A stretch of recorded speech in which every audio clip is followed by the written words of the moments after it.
আসসালামু আলাইকুম, প্রোমোবাইলার্স থেকে আজকে আপনাদের জন্য মোটোরোলা G32 একটি ডিভাইস নিয়ে আসলাম উইথ বক্স। আসলে আপনারা অনেকেই মোটোরোলার ফোন চান, কিন্তু মোটোরোলার ফোনের সাথে বক্স না থাকার কারণে অনেকে মোটোরোলা ফোন ইউজ করতে পারে না, যারা আসলে বক্স ছাড়া ফোন নিতে আনকমফোর্ট ফিল করেন।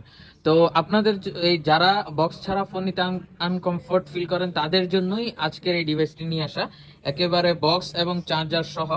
আপনাদেরকে আমি অরিজিনাল মোটোরোলা চার্জারটা একটু দেখায় দিই। একেবারে দেখেন, এই যে অরিজিনাল মোটরোলা 33 ওয়াটের চার্জার এবং কেবল একসাথে আছে। এবং এই ফোনটির কন্ডিশন যদি আমি দেখাই, কন্ডিশনটা কিন্তু একেবারেই ফ্রেশ কন্ডিশনে আছে।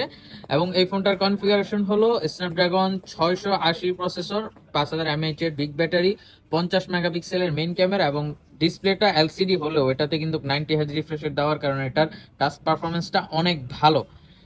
আর এই ফোনটির যে প্রাইসটা আমরা দিচ্ছি মাত্র 17,000।